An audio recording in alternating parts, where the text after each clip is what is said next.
खबरों का सारथी। हरियाणा में टकराव के बाद हालात तनावपूर्ण। पंजाब के किसान शुभकरण का अंतिम संस्कार ने एफआईआर पर अड़े संगठन दिल्ली को 29 तक टला। पीएम मोदी सहकारी क्षेत्र के प्रोजेक्ट का करेंगे शिलान्यास। दुनिया की सबसे बड़ी सहकारी अनाज भंडारण योजना का उद्घाटन होगा। 303 करोड़ के रेल फ्लाईओवर पर ट्रेन दौड़ेगी। आज पीएम मोदी करेंगे 600 करोड़ की परियोजनाओं का और 280 करोड़ के सोलर प्लांट का लोकार्पण। लोकसभा चुनाव को लेकर जेपी नड्डा का आज बड़ी बैठक करेंगे। सभी राज्यों में प्रभारी और सह प्रभारी होंगे शामिल। झारखंड की निचली अदालत में राहुल गांधी पर चलेगा केस। अमित शाह पर की थी टिप्पणी। झारखंड हाईकोर्ट ने रद्द की कांग्रेस नेता की याचिका। जेल में बंद सपा विधायक नहीं डाल पाएंगे वोट। इरफान सोलंकी की याचिका खारिज। कोर्ट ने कहा कैदी को वोट देना मौलिक अधिकार नहीं। आप देख रहे हैं के न्यूज, खबरों का सारथी। नमस्कार, मैं हूं आपके साथ सोनम सिंह और आप देख रहे हैं के न्यूज। वक्त हो गया है देश की बात का और हम बात करेंगे दिल्ली की। आज प्रधानमंत्री नरेंद्र मोदी का कार्यक्रम है और वो कार्यक्रम को संबोधित करेंगे। विकास भारत विकसित भारत विकसित छत्तीसगढ़ का कार्यक्रम है। आज प्रधानमंत्री नरेंद्र मोदी कार्यक्रम को संबोधित करेंगे। 12:30 पर वीडियो कॉन्फ्रेंसिंग के जरिए कार्यक्रम को संबोधित करेंगे पीएम। दोपहर 12:30 पर वीडियो कॉन्फ्रेंसिंग के जरिए पीएम मोदी कार्यक्रम को संबोधित करेंगे। विकसित भारत विकसित छत्तीसगढ़ कार्यक्रम को पीएम मोदी संबोधित करेंगे। आज प्रधानमंत्री नरेंद्र मोदी करेंगे कार्यक्रम को संबोधित। दिल्ली से खबर आपको बता रहे हैं। दोपहर 12:30 पर प्रधानमंत्री का संबोधन होगा। विकसित भारत विकसित छत्तीसगढ़ के कार्यक्रम को संबोधित करेंगे। वीडियो कॉन्फ्रेंसिंग के जरिए कार्यक्रम को संबोधित करेंगे पीएम नरेंद्र मोदी।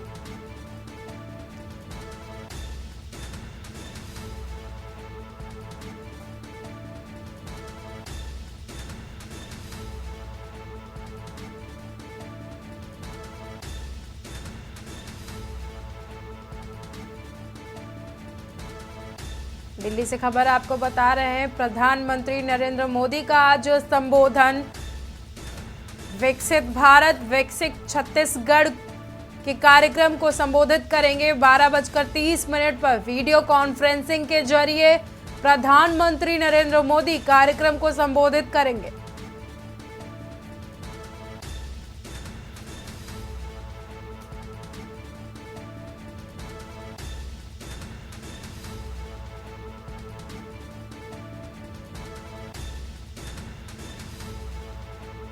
दिल्ली से खबर आपको बता रहे हैं। प्रधानमंत्री नरेंद्र मोदी का आज संबोधन विकसित भारत विकसित छत्तीसगढ़ कार्यक्रम को संबोधित करेंगे। वीडियो कॉन्फ्रेंसिंग के जरिए कार्यक्रम को संबोधित करेंगे। आप सभी का देश की बात में। और बरेली से पुलिस को कैदियों की खुली चुनौती मिली है। न्यायालय में आपको बता दें कि न्यायालय परिसर की हवालात से फरार कैदियों ने पुलिस को चुनौती दी है। हवालात की खिड़की की सरिया काटकर फरार हुए हैं कैदी। सदर हवालात पर तैनात पुलिस कर्मियों पर गाज गिरी है। दारोगा समेत 3 पुलिसकर्मी तत्काल प्रभाव से निलंबित किए गए हैं।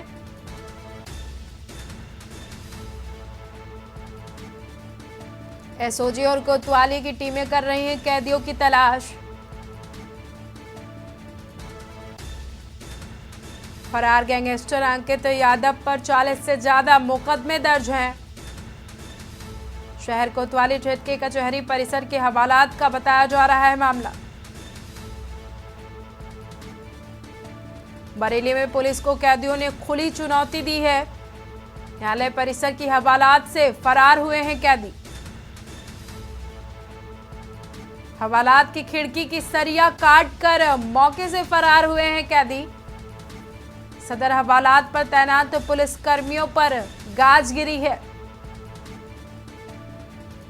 दारोगा समेत 3 पुलिसकर्मी तत्काल प्रभाव से निलंबित किए गए हैं। एसओजी और कोतवाली की टीमें कैदियों की तलाश में जुटी। फरार गैंगस्टर अंकित यादव पर 40 से ज्यादा मुकदमे दर्ज हैं। शहर कोतवाली क्षेत्र के कचहरी परिसर का बताया जा रहा है मामला।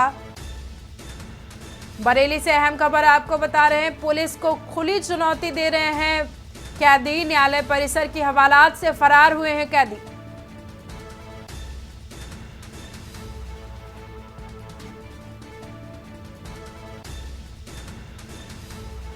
सदर हवालात पर तैनात पुलिस कर्मियों पर गाज गिरी है। दारोगा समेत 3 पुलिसकर्मी तत्काल प्रभाव से निलंबित किए गए हैं। एसओजी और कोतवाली की टीमें कर रही हैं कैदियों की तलाश। फरार गैंगस्टर अंकित यादव पर 40 से ज्यादा मुकदमे दर्ज हैं।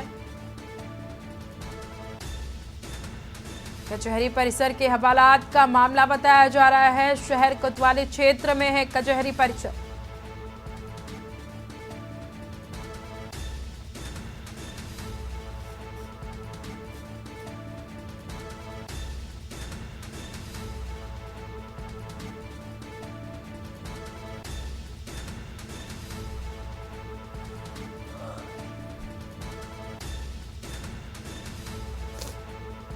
दारोगा समेत 3 पुलिस कर्मियों को तत्काल प्रभाव से निलंबित किया गया है। एसओजी और कोतवाली की टीमें, कोतवाली पुलिस की टीम कैदियों की तलाश कर रही है। फरार गैंगस्टर अंकित यादव पर 40 से ज्यादा मुकदमे दर्ज हैं।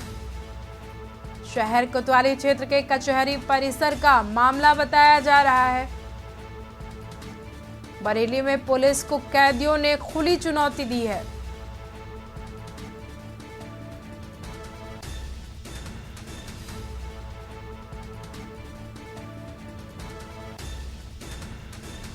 इसी खबर पर ज्यादा जानकारी के लिए हमारे साथ जुड़ चुके हैं शानू बरेली से।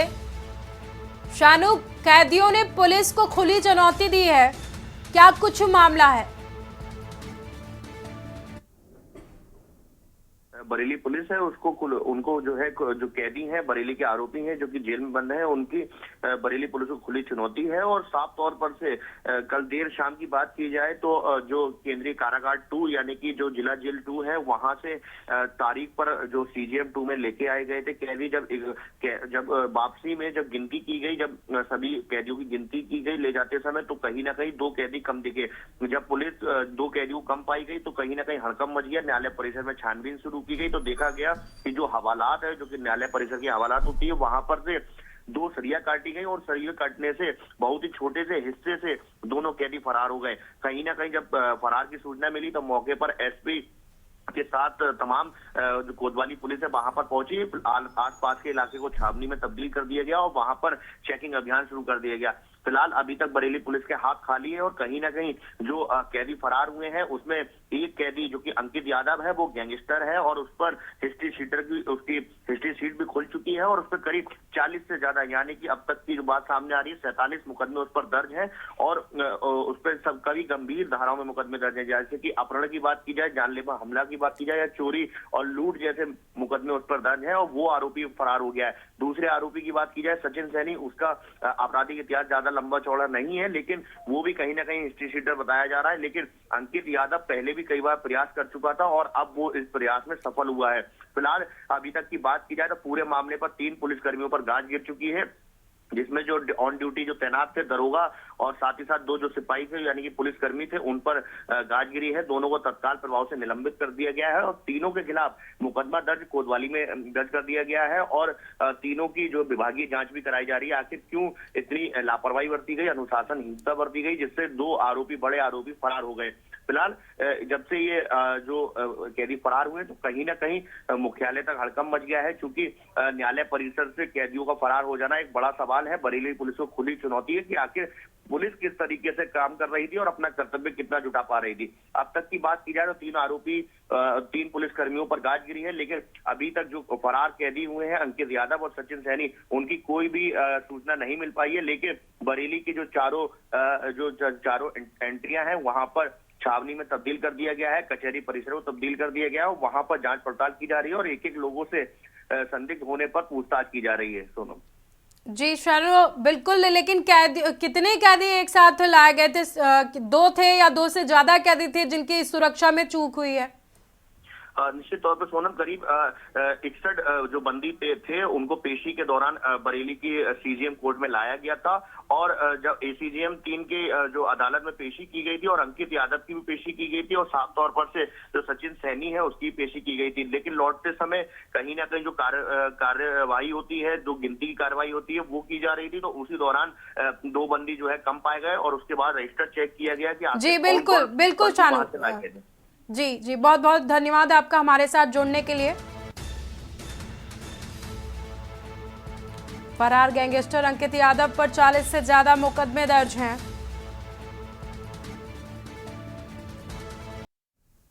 ब्रेक के बाद स्वागत है आप सभी का देश की बात में। दिल्ली में अनाज भंडारण योजना का शुभारंभ करेंगे पीएम मोदी। आपको बता दें कि सहकारी क्षेत्र में विश्व की सबसे बड़ी अनाज भंडारण योजना का शुभारंभ करेंगे पीएम मोदी।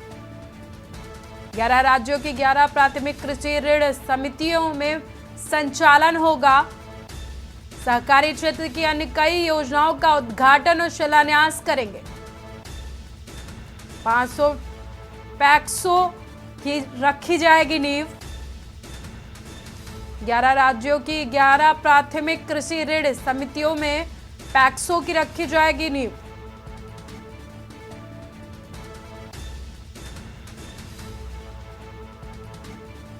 पैक्सों की रखी जाएगी नींव।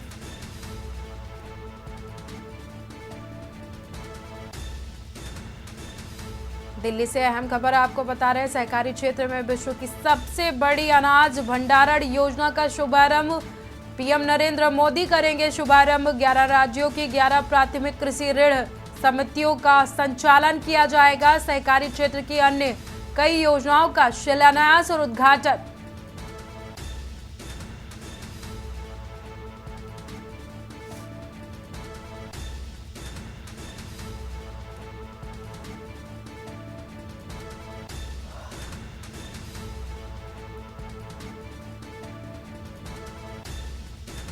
पैक्सों की रखी जाएगी नींव। दिल्ली में आज अनाज भंडारण योजना का पीएम मोदी करेंगे उद्घाटन। सहकारी क्षेत्र में विश्व की सबसे बड़ी अनाज भंडारण योजना का शुभारंभ। ज्यादा जानकारी के लिए हमारे साथ जुड़ चुके हैं दिल्ली से हमारे संवाददाता प्रवेश शर्मा। प्रवेश, आज सहकारी क्षेत्र में भंडारण योजना का शुभारंभ होने जा रहा है और पीएम मोदी इसका शुभारंभ करेंगे, क्या कुछ जानकारी है?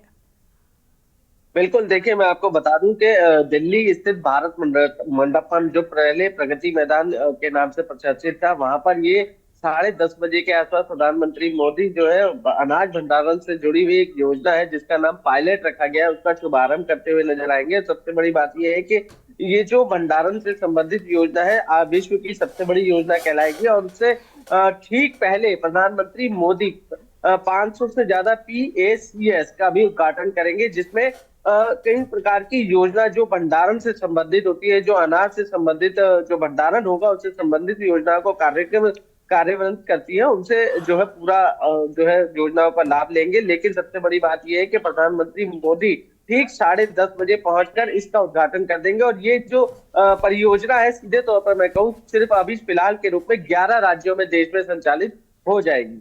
जी, इन 11 राज्यों में किन राज्यों को शामिल किया गया है प्रवेश, जहां पर ये योजना शुरू की जाएगी? देखिए मैं आपको विशेष रूप से बता दूं कि अभी इस नाम का खुलासा तो नहीं किया गया है, लेकिन जैसी परियोजना लागू हो जाएगी या शिलान्यास हो जाएगा उसके बाद इसका खुलासा हो जाएगा। लेकिन विशेष रूप से मैं बता दूं जो कृषि से जुड़े हुए राज्य हैं, विशेष रूप से जो कृषि से प्रधान राज्य है, जैसे उत्तर प्रदेश है, मध्य प्रदेश है या कुछ ऐसे क्षेत्र है जहाँ पर पंजाब है, हरियाणा है, ये कृषि से जुड़े हुए ज्यादा राज्य हैं, तो कृषि से संबंधित योजना सबसे पहले इन्हीं राज्यों की ओर अग्रसर होगी और उसमें सबसे ज्यादा जो फायदा होगा इन्हीं किसानों को होगा और इन किसानों को फायदा पहुंचाने के उद्देश्य से ये जो योजना का जो है शुभारंभ किया जा रहा है। जी, अनाज भंडारण योजना का शुभारंभ किया जा रहा है, ये कहीं किसान आंदोलन को देखते हुए तो नहीं किया जा रहा है प्रवेश?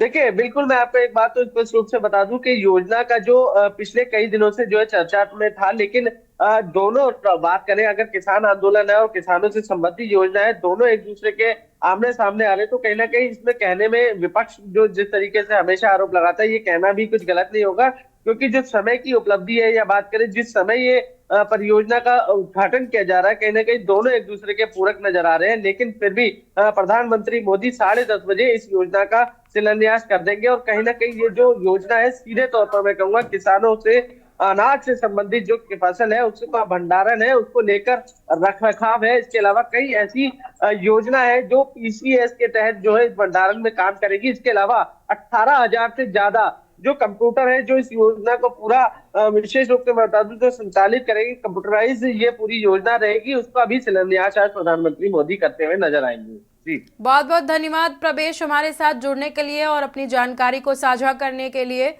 आज अनाज भंडारण योजना का शुभारंभ किया जाएगा, प्रधानमंत्री नरेंद्र मोदी करेंगे शुभारंभ। 11 राज्यों में योजना को लागू किया जाएगा।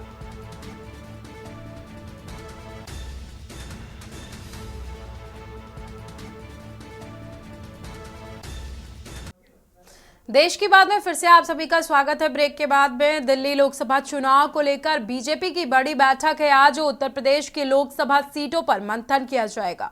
गृह मंत्री अमित शाह के आवास पर यह बैठक की जाएगी। CM Yogi Adityanath, deputy CM Keshav Maurya, Brajesh Pathak इस बैठक में मौजूद रहेंगे। बीजेपी अध्यक्ष जेपी नड्डा भी हो सकते हैं शामिल इस बैठक में। लोकसभा चुनाव और एमएलसी चुनाव पर मंथन किया जाएगा।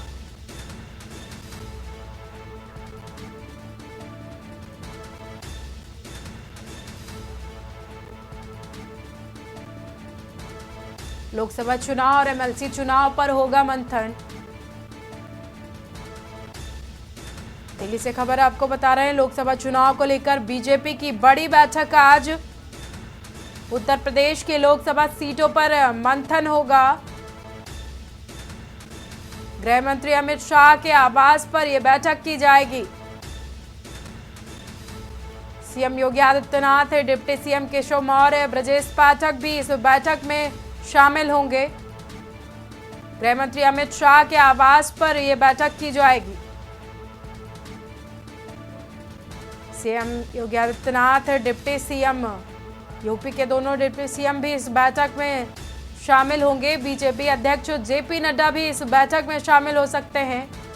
लोकसभा चुनाव और एमएलसी चुनाव पर मंथन किया जाएगा।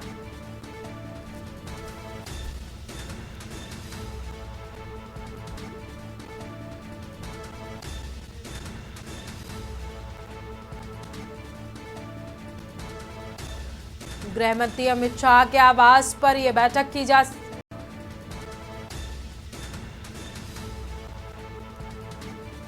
ज्यादा जानकारी के लिए हमारे साथ जुड़ चुके हैं प्रवेश शर्मा। प्रवेश, आज लोकसभा चुनाव के मद्देनजर गृह मंत्री अमित शाह के आवास पर बैठक बुलाई गई है, क्या कुछ जानकारी है? बिल्कुल, देखिए मैं आपको बता दूं कि लोकसभा चुनाव करीब है और उसको देखते हुए बीजेपी ने अपनी कमर कसी हुई है और सबसे बड़ी बात यह है कि लगभग 10 बजे के आसपास ये बताया जा रहा है कि ये बैठक की शुरुआत होनी है और बैठक में मुख्यतः जो है बीजेपी के राष्ट्रीय अध्यक्ष जो है जेपी नड्डा मौजूद रहेंगे। इसके अलावा गृह मंत्री अमित शाह मौजूद होंगे। उसके अलावा बीजेपी के महामंत्री संगठन मंत्री जो है बीएल संतोष होंगे और कई प्रकार की जो चर्चा होनी है, विशेष रूप से मैं आपको बता दूं जो चर्चा है वो चुनाव प्रभारी और सह प्रभारियों के साथ है। उसमें मंथन किया जाएगा। सीधे तौर पर मैं कहूँ मंथन करना है कि बीजेपी में कौन सी सीटें ऐसी हैं या विशेष रूप से कौन से राज्य ऐसे हैं जहां पर बीजेपी को अपना जो है झंडा गाड़ना है, आगे बढ़ना है, सीटों में बढ़ावा देखना है। 400 के जो पार का जो आंकड़ा रखा है प्रधानमंत्री मोदी ने, उसको किस प्रकार से पूरी तरीके से बात करें हासिल करना है, उसको लेकर कहीं ना कहीं आज उस पर एक मंथन होगा। कई बड़े दिग्गज नेता मौजूद होंगे। इसके अलावा सूत्रों के हवाले से खबर मुझे साफ तौर पर मिली है कि कई सीटें ऐसी भी है जिसमें नामों को लेकर भी मंथन किया जाना है।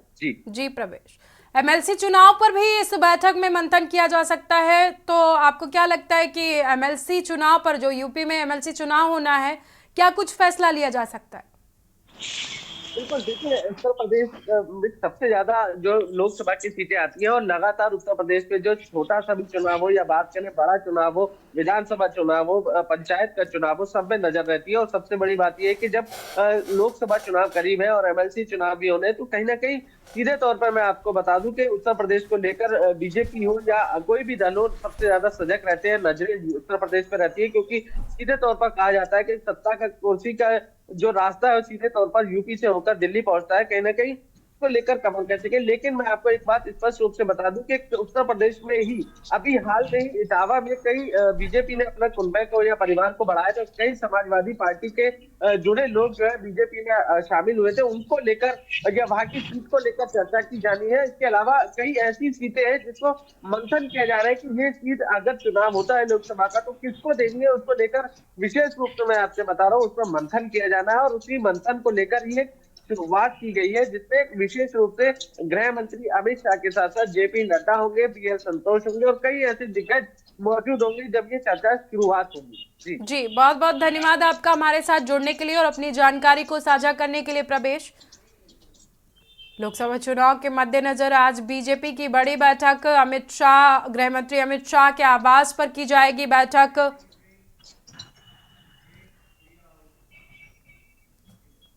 वक्त हो गया एक छोटे से ब्रेक का। ब्रेक के बाद जल्द हाजिर। आज से न्याय यात्रा में शामिल होंगी प्रियंका गांधी। कांग्रेस की भारत जोड़ो न्याय यात्रा में शामिल हो रही है प्रियंका गांधी।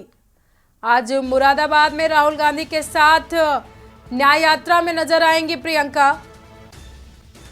अमरोहा, संभल, बुलंदशहर, अलीगढ़ भी जाएंगी प्रियंका गांधी।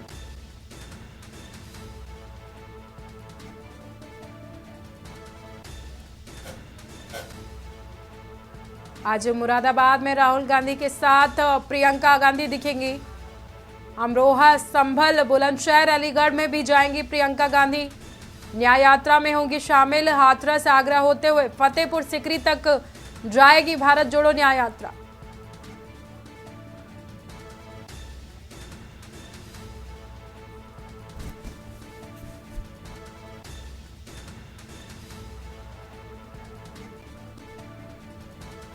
इसी खबर पर हमारे साथ बुलंदशहर से हमारे संवाददाता अनिल मीणा,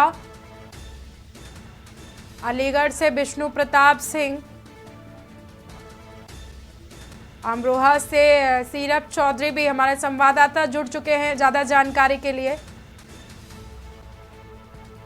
सबसे पहले रुक कर लेते हैं अलीगढ़ का, जहां पर विष्णु प्रताप से जानेंगे कि भारत जोड़ो न्याय यात्रा के लिए वहां पर क्या कुछ तैयारियां चल रही हैं।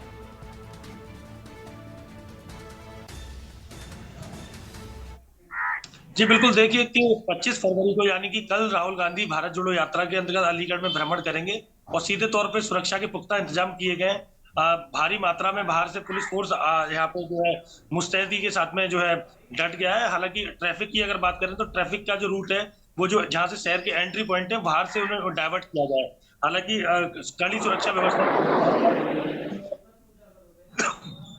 जी सुरक्षा व्यवस्था के क्या इंतजाम किए गए हैं भारत जोड़ो न्याय यात्रा के मद्देनजर? बिल्कुल, देखिए अगर सुरक्षा की बात की जाए तो जिन जिन पॉइंट से होके राहुल गांधी की यात्रा निकलेगी उन पॉइंटों पे भारी तादाद में जो है पुलिस फोर्स तैनात किया गया है। उसके अलावा दिल्ली से आई एसपीजी फोर्स भी लगाई गई है।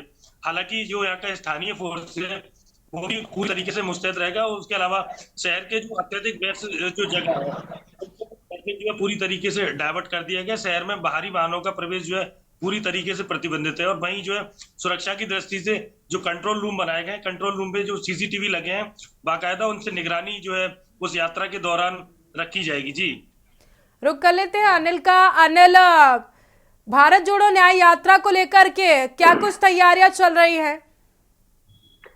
जी देखिए, बिल्कुल मैं आपको बताऊं, जनता बुलंदशहर की अगर बात करते हैं, जनता बुलंदशहर के जो अगर कांग्रेस के प्रदेश के तमाम जो उच्च नेता हैं वो भी तमाम उन्होंने बुलंदशहर में डेरा डाल दिया है। और प्रशासन की बात करें, प्रशासन ने तमाम तैयारियां पूरी कर ली है। अगर बात की जाए जो जनपद बुलंदशहर में जो प्रवेश करेगी वो संभल से होते हुए अनूपशहर होते हुए जो जनपद में प्रवेश करेगी। और प्रवेश करने के बाद जो पंडावल गाँव है, पंडावल गाँव में रात्रि में विश्राम, भारत जोड़ो यात्रा का रात्रि विश्राम रहेगा, जिसमें राहुल गांधी रात्रि विश्राम में मौजूद रहेंगे और जो प्रियंका गांधी वो भी रात्रि विश्राम में वहां मौजूद रहेंगी।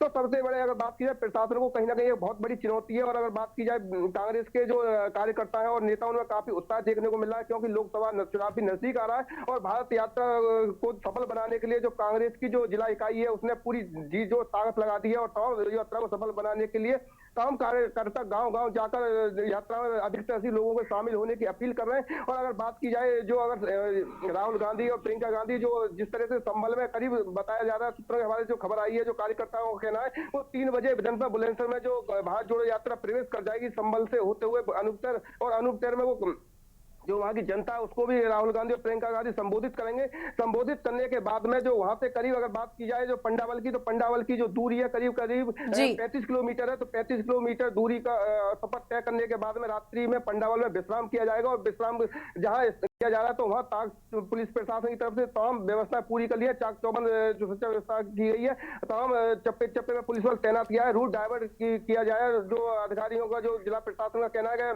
जिस समय भारत यात्रा जोड़ो यात्रा आएगी तो उस समय रोड को पूरी तरह से प्रतिबंध कर दिया जाएगा कि ना कोई बाहरी वाहन ना कोई हल्का वाहन, बिल्कुल पूरी तरह से रोड को चक्का जाम किया जाएगा, जो जिससे कि जो भारत जोड़ो यात्रा है उसमें किसी तरह की परेशानी ना हो सके। अगर बात की जाए जहां रुकने का जो इंतजाम किया गया है पंडावल जो है, वहां चप्पे चप्पे पुलिस बल तैनात किया गया है, भारी संख्या में पुलिस बल तैनात है। और अगर बात की जाए जो कार्यकर्ताओं में काफी जोश देखने को मिल रहा है, क्योंकि कार्यकर्ताओं का जो कहना है, उनको कार्यकर्ताओं को ये भी कहना है कि जो लोकसभा चुनाव में बताया जा रहा है जिस तरह से सपा और कांग्रेस का जो गठबंधन हुआ है तो कांग्रेस के खाते में जनपद बुलंदशहर की लोकसभा सीट जा सकती है, जो सूत्रों का जो कहना है। और उसी को लेकर जो कांग्रेस कार्यकर्ता है वो और ज्यादा खुशी की दिखाई दे रही है उनके चेहरे पर, क्योंकि वो चाहते हैं कि जिस तरह से कांग्रेस के खाते में जो ये सीट आ रही है तो उसको लेकर वो काम जी जान से पूरी ताकत लगाना चाहते हैं और पूरी यात्रा को सफल बनाने की पूरी कोशिश की जा रही है। क्योंकि जो रात्रि विश्राम किया जाएगा उसके बाद में जो युवाओं से जिस समय 25 फरवरी को कल सुबह जो वहां से रवाना होंगे तो उस समय जो 27 जुलाई है उस पर वो युवाओं से संवाद भी करेंगे राहुल गांधी और प्रियंका गांधी। तो उसको लेकर जनपद बुलंदशहर में हालांकि जी अनिल जी अब रुक कर लेते हैं अमरोहा का, जहां पर हमारे साथ जुड़े हुए हैं शेराब। जिस तरह से भारत जोड़ो न्याय यात्रा अमरोहा से होकर गुजरेगी और उसमें प्रियंका गांधी और राहुल गांधी दोनों शामिल हो रहे हैं, तो क्या कुछ तैयारियां हैं वहां पर? सुरक्षा के मद्देनजर क्या कुछ तैयारियां की गई है?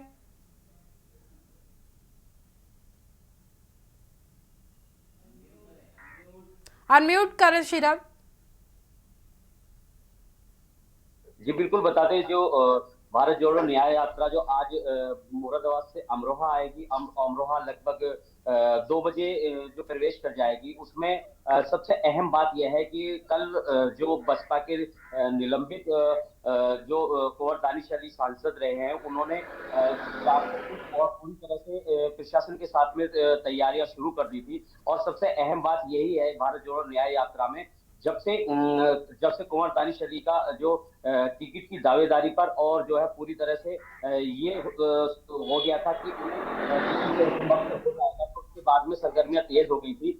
जो परसों कांग्रेस के प्रदेश सचिव हैं प्रदीप नरवाल, उन्होंने जानकारी भी दी थी और उनके लगभग दबे लहजे में से ये पता भी चल गया था कि कुंवर दानिश अली जो कि बसपा के सांसद रहे उनके ही टिकट की दावेदारी भी है और टिकट की पूरी संभावना भी है। इसके बाद में जो कांग्रेस प्रदेश सचिव हैं प्रदीप चौधरी ने ये जानकारी देते हुए बताया, हालांकि बोले कुंवर दानिश अली जी ने अभी जो है वो कांग्रेस का दामन नहीं थामा है, लेकिन अगर वो हमारी पार्टी में आते हैं तो हम पूरी तरह से उनका सम्मान करेंगे और उनका स्वागत है पार्टी में। और उसके बाद में जो आला कमान का आदेश होगा उस पर जो है पार्टी की नीतियों द्वारा जिसको भी टिकट दिया है उसको मेहनत और लगन के साथ में चला उड़ाया जाएगा। इसके बावजूद अगर सुरक्षा व्यवस्था की बात की जाए तो जो जिले के एसपी है कुंवर अनुपम सिंह ने रात से ही तैयारियां तेज कर दी थी और जहां जहां को होकर भारत जोड़ो न्याय यात्रा जाएगी वहां से पूरी तरह से जो है वो पुलिस कर्मियों को पूरी तरह से पुलिस फोर्स को वहां पे जो है लगा दिया गया था और तैयारियां इतनी तेज कर दी थी कि अब जो भारत जोड़ो यात्रा पहले मुरादाबाद के बाद में अमरोहा आई थी। अमरोहा में पूरी तरह से तैयारियां दुरुस्त है और जो है प्रशासन अलर्ट है। जिन जगहों पे होकर भारत जी शिरब, बहुत बहुत धन्यवाद आपका हमारे साथ जुड़ने के लिए। अनिल, आपका भी बहुत बहुत धन्यवाद हमारे साथ जुड़ने के लिए। आज से न्याय यात्रा में शामिल होंगी प्रियंका गांधी। अमरोहा, बुलंदशहर, तमाम जगहों से। ब्रेक के बाद फिर से आप सभी का स्वागत है देश की बात में, और हम बात करेंगे बुलंदशहर की, जहां पर आज राहुल गांधी की जो है न्याय यात्रा पहुंचेगी। माफ कीजिएगा, बुलंदशहर में राहुल गांधी की आज न्याय यात्रा पहुंचेगी। प्रियंका गांधी करेंगे जिले की सीमा में प्रवेश। शिकारपुर विधानसभा में होगा यात्रा का रात्रि विश्राम।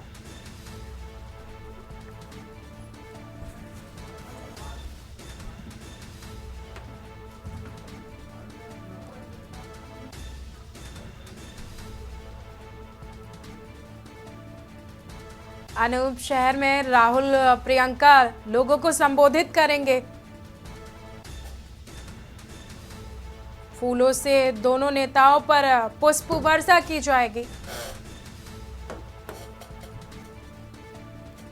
25 फरवरी को सुबह अलीगढ़ के लिए रवाना होगी भारत जोड़ो न्याय यात्रा।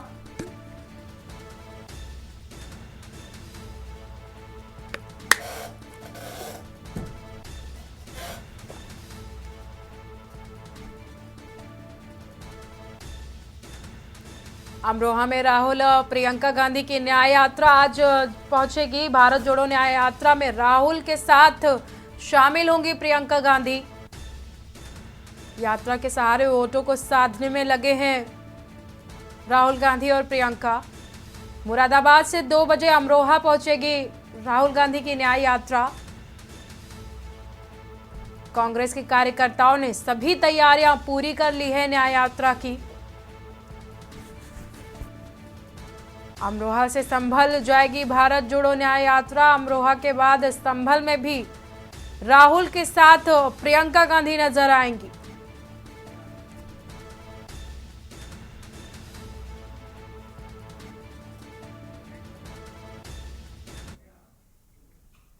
बरेली दौरे पर हैं उत्तराखंड के पूर्व सीएम त्रिवेंद्र सिंह रावत। मंडल के चारों जिलों में जाएंगे त्रिवेंद्र सिंह रावत। आपको बता दें कि बरेली, पीलीभीत, शाहजहांपुर और बदायूं जाएंगे त्रिवेंद्र सिंह रावत। विवाह संवाद कार्यक्रम में शिरकत करेंगे। सुबह करीब 10:30 पर बरेली पहुंचेंगे। लखनऊ और विधानसभा के विस्तारकों के साथ बैठक करेंगे।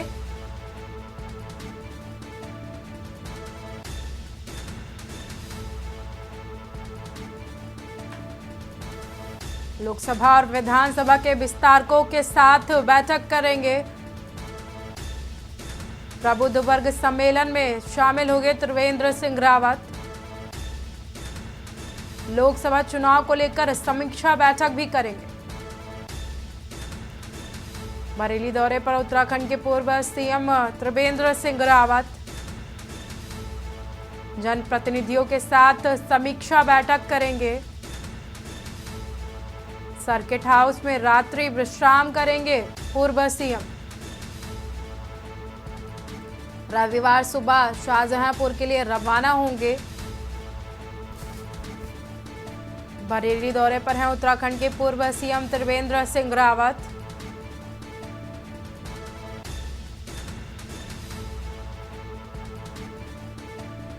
बरेली, पीलीभीत, शाहजहांपुर और बदायूं जाएंगे त्रिवेंद्र सिंह रावत।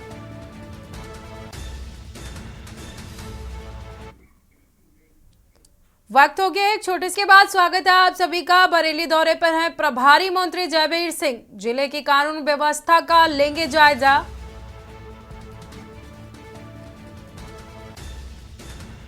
सुबह 10 बजे से शाम 4 बजे तक बरेली में रहेंगे मंत्री।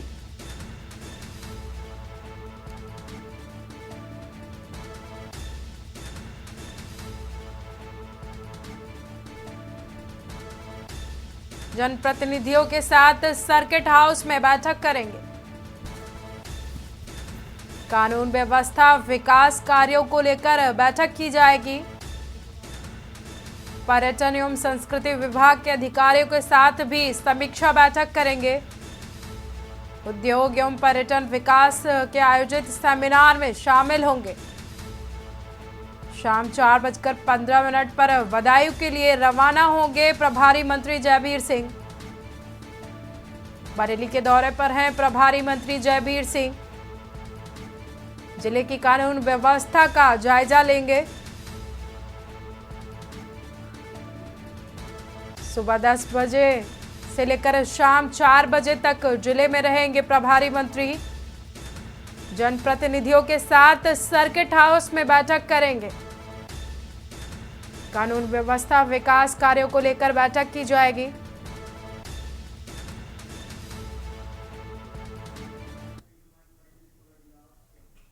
बरेली के दौरे पर है उत्तराखंड के पूर्व सीएम त्रिवेंद्र सिंह रावत और इसी खबर पर हमारे साथ जुड़ रहे हैं बरेली से हमारे संवाददाता शानू।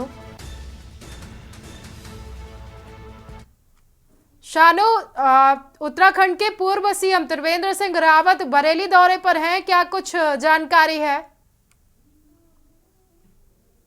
आज उत्तराखंड के जो पूर्व सीएम है जिनका नाम जो है त्रिवेंद्र सिंह रावत है, वो आज बरेली पहुंचेंगे और बरेली के पूरे मंडल यानी कि बरेली मंडल के 4 जिलों के जो 4 जिले हैं जिसमें पीलीभीत, शाहजहांपुर और बदायूं और खुद बरेली की बात की जाए तो वो सभी चारों जिलों के आज कार्यक्रमों में वो शिरकत करने वाले हैं और शिरकत करने के दौरान कई वो अहम बैठकों में वो शामिल होने वाले हैं। और साथ ही तौर पर जिस तरीके से बात की जाए तो लगातार जो लोकसभा चुनाव है उसको लेकर के भारतीय जनता पार्टी के कई कद्दावर नेताओं की बात की जाए, प्रभारी मंत्रियों की बात की जाए तो खुद वो बरेली जिलों में पहुंच करके जिलों की स्थिति जान रहे हैं और लोकसभा चुनाव की तैयारियों में जुटे हुए हैं। वहीं उत्तराखंड के पूर्व सीएम भी आज बरेली मंडल के दौरे पर रहेंगे और करीब जो सुबह कुछ ही देर की बात की जाए तो 10:30 बजे वो बरेली पहुंच जाएंगे और बरेली पहुंचने के बाद सबसे पहले वो एक छोटे से कार्यक्रम यानी कि युवा संवाद कार्यक्रम में वो हिस्सा लेंगे और कार्यक्रम में हिस्सा लेने के बाद वो सीधा पीलीभीत जिले के लिए वो रवाना हो जाएंगे और पीलीभीत से कई कार्यक्रमों में हिस्सा लेने के बाद करीब जो 5:15 बजे वो बरेली वापस आएंगे और बरेली में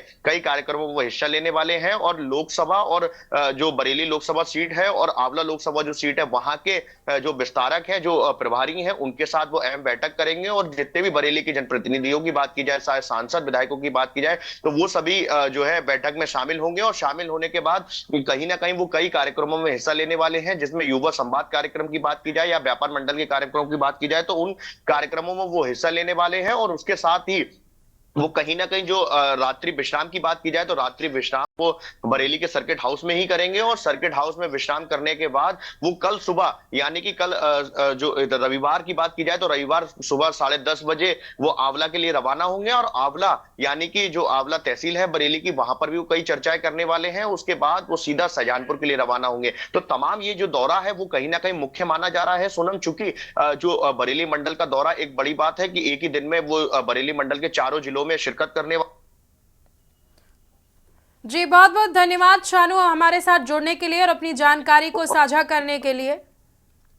बरेली मंडल के दौरे पर हैं पूर्व सीएम त्रिवेंद्र सिंह रावत, उत्तराखंड के पूर्व सीएम। ब्रेक के बाद आप सभी का स्वागत है। आपको बता दें कि बरेली में ड्यूटी कर रहे फौजी ने अपने साथी हवलदार को गोली मार दी। बीआरएस के कागजात पूरे कराने के लिए दूर से आया था मृतक कमल जोशी की गर्दन में सरकारी राइफल से गोली मारी गई है। मौके पर ही हवलदार कमल की मौत हो गई है। ड्यूटी कर रहे साथी फौजी ने हवलदार को गोली मारी है।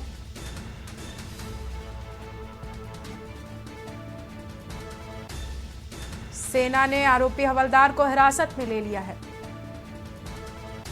गरुड़ डिवीजन के मेहता द्वार के पास की घटना बताई जा रही है। अगली खबर बरेली से है। पूर्व विधायक की बेटी ने ससुरालियों पर एफआईआर दर्ज कराई है। पप्पू भरतौल की बेटी साक्षी मिश्रा ने एफआईआर दर्ज कराई है। ससुर, सौतेली सास समेत 6 लोगों पर एफआईआर दर्ज कराई गई है। दहेज उत्पीड़न की धाराओं में मुकदमा दर्ज कराया गया है। प्रेम विवाह कर चर्चाओं में आए थे साक्षी और अजितेश। 10 लाख रुपए और कार के लिए परेशान कर रहे हैं ससुराल वाले। एसएसपी के आदेश पर मुकदमा दर्ज किया गया है। इज्जत नगर थाना क्षेत्र के वीर सावरकर नगर का बताया जा रहा है मामला।